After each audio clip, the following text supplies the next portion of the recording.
Hey guys, welcome back to another chapter of class 11 computer science, that is flow of control. तो यार ये सारे NCERT के topics इस वीडियो में कवर हो रहे होंगे। तो यार जैसे इंसान प्यार के बिना एकदम अधूरा है, तुम्हें क्या पता होगा, तुम तो सिंगल हो। हम पे तो है ही नो। तो यार पाइथन का भी इस चैप्टर से कुछ यही हाल है। फॉर श्योर थोड़ा ट्रिकी होगा, पर अगर इस चैप्टर पर तुम्हारी ग्रिप स्ट्रांग हो गई ना, तो बाकी के जितने भी पाइथन के चैप्टर है तुम अच्छे से फोड़ दोगे। तो यार हमने लास्ट चैप्टर में पढ़ा था कि print is use to show output. Output तक तो ठीक था, बट इनपुट का क्या? तो कुछ भी इनपुट करवाना हो, उसके लिए हम कोड लिखते हैं। वो कुछ ऐसा दिखता है, वेरिएबल। उसके बाद हम लिखते हैं equal to sign. Equal to sign के बाद आता है इनपुट कीवर्ड। इनपुट कीवर्ड के बाद ब्रैकेट और ब्रैकेट के अंदर कोटेशन मार्क्स। इन कोटेशन मार्क्स के अंदर जो भी टेक्स्ट तुम्हें डिस्प्ले कराना है इनपुट लेते टाइम, वो दिख जाएगा। तो आओ यार प्रैक्टिकल कर हम देखते हैं इनपुट कैसे लेते हैं। तो यार या तो पाइथन का सॉफ्टवेयर ओपन कर लो, नहीं तो गूगल पर सर्च कर लो ऑनलाइन पाइथन। इस साइड हम कोडिंग करेंगे और इस साइड हमारा आउटपुट आएगा। तो हम एक एग्जाम्पल करके देखते हैं कि इनपुट कैसे लेते हैं। फॉर एग्जाम्पल मैंने लिख दिया नेम इक्वल्स टू, फिर हमने क्या पढ़ा था, इनपुट कमांड। इनपुट, फिर ब्रैकेट, फिर कोटेशन मार्क्स, और इसके अंदर तुम कुछ भी लिख सकते हो, जैसे एंटर योर नेम। अब मैंने क्या बताया था कि इन कोटेशन मार्क्स के अंदर जो भी होता है वो आउटपुट स्क्रीन पर एज इट इज आ जाएगा, और जो भी तुम डालोगे वो नेम के अंदर स्टोर हो जाएगा। इसको हम प्रैक्टिकल अगर करके देखें, नेम को प्रिंट भी करा लेते हैं साथ साथ। अगर इसे मैं रन करूं तो देखो ये क्वेश्चन पूछ रहा है एंटर योर नेम। जैसे ही मैं अपना नाम डालूंगा फिर एंटर करूंगा तो ये मेरा नेम डिस्प्ले कर देगा, क्योंकि मैंने प्रिंट करवाया। ठीक है, हल्का फुल्का गुस्सा होगा। इसका एक और एग्जाम्पल करके देखते हैं।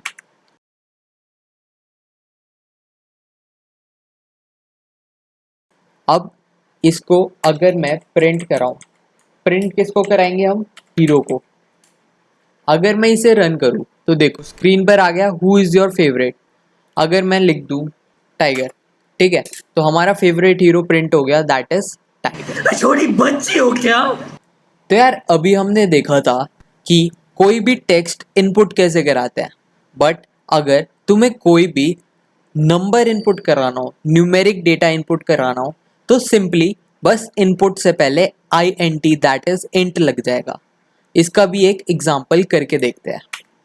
जैसे मैंने लिख दिया एज, एक वेरिएबल बना दिया, फिर हमने क्या पढ़ा है, इंट लिख देंगे। इंट के बाद इनपुट, इनपुट के बाद ब्रैकेट कोटेशन मार्क, और अंदर हम कुछ भी लिख सकते हैं, जैसे एंटर योर एज। ठीक है, एज एंटर करा ली। उसके बाद अगर हम प्रिंट करा दे एज, तो जो भी हम इनपुट देंगे वो आउटपुट आ जाएगा। जैसे क्वेश्चन इसने पूछा एंटर योर एज, मैं अपनी एज डाल दूंगा, लेट्स से 20। जैसे इसे एंटर क्लिक करूंगा तो देखो स्क्रीन पर एज आ गई 20। आगे बहुत सारे एग्जाम्पल है जिसमें हम इनपुट लेकर देखेंगे, तो तुम्हें अच्छे से क्लियर हो जाएगा। तो यार चैप्टर का नाम है flow of control. What exactly is this flow of control? जो तुम कोडिंग कर रहे हो, क्या वो ऊपर से रीड हो रही है या वो नीचे से ऊपर जा रही है, इन सब को हम कंट्रोल कर सकते हैं, और इस चैप्टर में हम यही कंट्रोलिंग सीखेंगे। तो यार ऊपर से नीचे या नीचे से ऊपर, इसको हम कैसे कंट्रोल करते हैं, with the help of control structures. Control structures में हमारे पास दो चीजें आती हैं, एक आती है सिलेक्शन और एक आता है रेपिटेशन। सबसे पहले हम देखते हैं सिलेक्शन। जैसे तुम लाइफ में डिसीजंस लेते हो, अगर बारिश हुई तो स्कूल नहीं जाएंगे, और अगर नहीं हुई तो जाएंगे।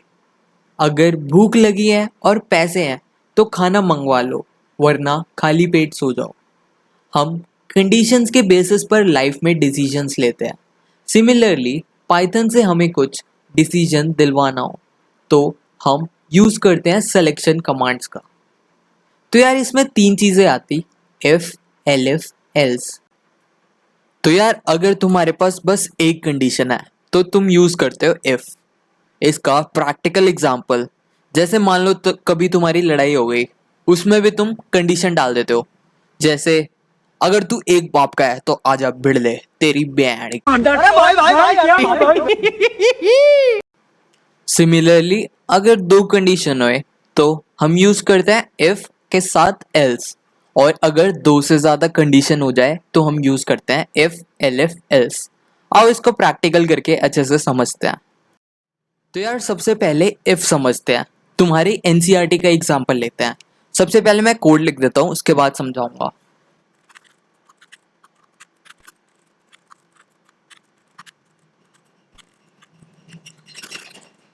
हमने एक वेरिएबल बना लिया एज, ठीक है। उसको किसके बराबर कर दिया, इंट लिख दिया, क्योंकि हम नंबर इनपुट करा रहे हैं।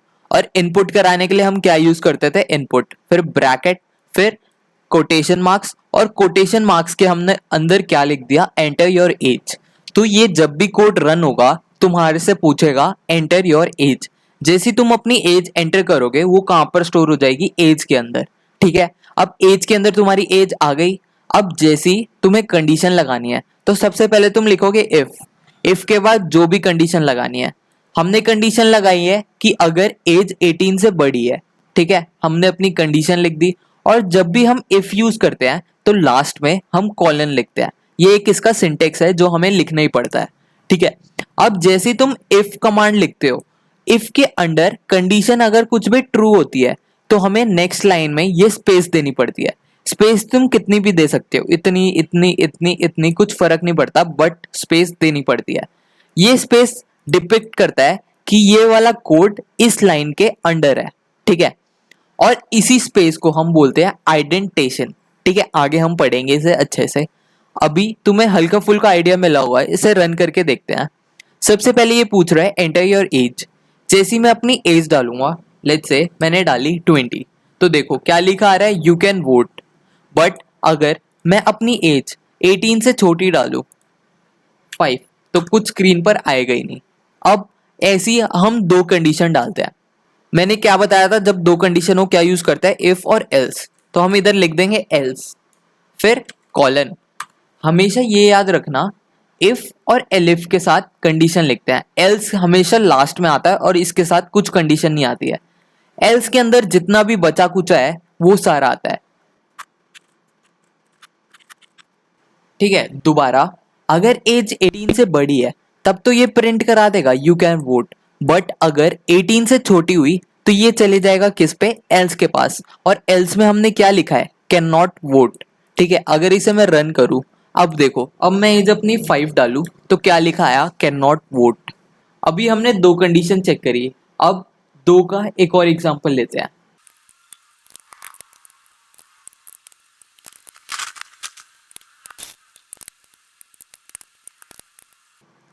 ठीक है यार, तो इसमें मैंने क्या करा है, सबसे पहले मैं एक नंबर इनपुट कराऊंगा और वो कहाँ स्टोर हो जाएगा, वो ए के अंदर स्टोर हो जाएगा, ठीक है। सिमिलरली मैं दूसरा नंबर इनपुट कराऊंगा और वो कहाँ स्टोर हो जाएगा, बी में। हम क्या चेक कर रहे हैं कि इन दोनों में से कौन सा बड़ा है। हमने कंडीशन दे दी इफ के साथ कि if A is greater than B. अगर ए बी से बड़ा है तो कॉलन लगा दिया हमने, फिर नेक्स्ट लाइन में स्पेस देके प्रिंट में क्या लिखवाया, ए इज ग्रेटर। अगर ए बी से बड़ा है तो तुम प्रिंट करा दो क्या, कि ए इज ग्रेटर। वरना अगर ए बी से छोटा हुआ तब क्या प्रिंट कराना है, बी इज ग्रेटर। इसको अगर हम रन कराएं तो देखो ये पूछ रहा है तुमसे एंटर फर्स्ट नंबर। मैं फर्स्ट नंबर डाल देता हूँ, लेट्स से 10। फिर ये बोल रहा है एंटर सेकंड नंबर, तो ना मैं सेकंड नंबर डाल देता हूँ 20। तो अब क्या आ गया हमारा आउटपुट, बी इज ग्रेटर, क्योंकि सेकंड नंबर बड़ा है। इसको अगर और अच्छे से लिखना है तो स्पेस डाल के यहाँ कॉलन लिख देते हैं, स्पेस डाल के यहाँ कॉलन लिख देते हैं। ये याद रखना, इन कोटेशन मार्क्स के अंदर तुम जो भी लिखोगे वो एज इट इज आ जाएगा, चाहे अंदर कुछ भी लिखो, ठीक है। रन करते हैं। अब देखो ये थोड़ा अच्छा लग रहा है देखने में। जैसे मैंने फर्स्ट नंबर करा दिया 50, सेकंड नंबर करा दिया 20, तो आ गया ए इज ग्रेटर। तो यार एक एग्जांपल लिखते हैं जिसमें 3 कंडीशन हम यूज कर रहे होंगे। इसमें तुम्हें बताना है कि जो भी नंबर आ रहा है वो पॉजिटिव है, नेगेटिव है या जीरो है।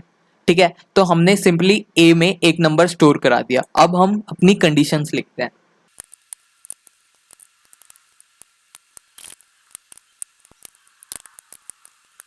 देखो यार, हमने इसमें क्या करा है। सबसे पहले तो हम यूजर से नंबर इनपुट करा लेंगे, फिर हम सबसे पहले कंडीशन चेक करेंगे कि ए 0 से बड़ा है। अगर 0 से बड़ा हुआ तो क्या प्रिंट करा दो, पॉजिटिव। ये याद रखना, हम जब भी कंडीशंस देते हैं सबसे पहली वाली कंडीशन हम इफ के अंदर डालते हैं, और बाकी जितनी भी कंडीशंस आएगी बीच की हम इफ को रिप्लेस कर देते हैं एलिफ के साथ, और लास्ट वाली कंडीशन हमेशा एल्स के साथ लिखते हैं। तो हमने इधर क्या किया, सबसे पहली कंडीशन लगाई ए ग्रेटर देन 0 तो प्रिंट करा दो पॉजिटिव। दूसरी कंडीशन हमें लिखी ए अगर 0 से छोटा है तो प्रिंट करा दो नेगेटिव, वरना एल्स प्रिंट 0।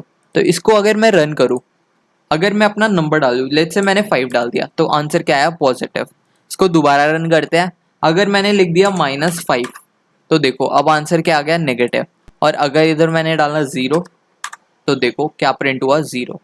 तो यार ये तो थे तुम्हारे एनसीईआरटी के बुक के एग्जाम्पल। अब इसके कुछ और एग्जाम्पल देखते हैं जिससे तुम्हें ये वाला कंसेप्ट बहुत अच्छे से क्लियर होना चाहिए। और ट्राई करना ये कंसेप्ट अभी के अभी समझ लो, चाहे वीडियो रिपीट करनी पड़े, क्योंकि ये टॉपिक बहुत ज़्यादा इंपॉर्टेंट है तुम्हारे पाइथन 11th और 12th के लिए। तो इसको जितनी बार वीडियो देख सकते हो, जितनी बार एनसीईआरटी से रीड कर सकते हो, उतनी बार करना। तो यार मल्टीपल कंडीशंस का एक और एग्जांपल देखते हैं, ठीक है। इसमें हम क्या कराएंगे, यूजर से उसका मार्क्स पूछेंगे और मार्क्स के बेसिस पर उसे ग्रेड अलॉट करेंगे। तो यार पहले मैं लिख लेता हूं फिर समझा दूंगा।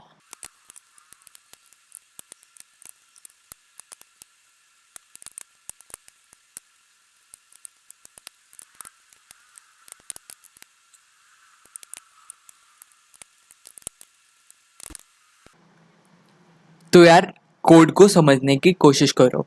सबसे पहले हम यूजर से उसके मार्क्स एंटर करवा रहे हैं, फिर हमने बहुत सारी कंडीशन दे दी। सबसे पहली कंडीशन हमने इफ का यूज करके करी है, ठीक है। अगर मार्क्स 90 से बड़े हैं तो क्या प्रिंट करा दो, A+। सेकंड कंडीशन हमने क्या यूज करते थे, एलिफ। एलिफ हमने कंडीशन क्या दी, अगर मार्क्स 90 से छोटे और 80 से बड़े हैं तो तुम क्या प्रिंट करा दो, B+। फिर तीसरी कंडीशन हमने क्या दी, अगर मार्क्स 80 से छोटे और 70 से बड़े हैं तो C+ करा दो, वरना अगर 70 से भी छोटे बट 60 से पड़े हैं D+ करा दो। एल्स अगर उससे कम मार्क्स है तो क्या प्रिंट करा दो, फेल। अगर इसे मैं रन कराऊं तो अलग अलग मार्क्स डाल के देखते हैं। सबसे पहले मैं 100 डाल देता हूं तो देखो मेरा ग्रेड आया A+। अगर मैं मार्क्स डाल दूं लेट्स से 85 तो देखो क्या आया, B+। अगर मैं मार्क्स डाल दूं 71 तो देखो क्या आया, C+। अगर मैं मार्क्स डाल दूं 69 तो देखो D+। और उससे कम अगर मार्क्स मैं डालूं जैसे 23 तो लिखा गया फेल। ठीक है, तुम्हें फेल नहीं होना तो पढ़ लेना, ठीक है, वरना डैडी भगा देंगे घर से। तो यार ये तो था इफ एलिफ एल्स का कंसेप्ट। एनसीईआरटी प्लीज जाके खोल लेना, ऊपर ऊपर से रिवाइज कर लेना ताकि ये अच्छे से एग्जाम्पल समझ आ जाए। और आइडेंटिशन हमने पढ़ी है, और जो नेक्स्ट टॉपिक है दैट इज रेपिटिशन, हम नेक्स्ट वीडियो में करेंगे ताकि तुम एकदम मिक्सअप सब कुछ ना कर लो।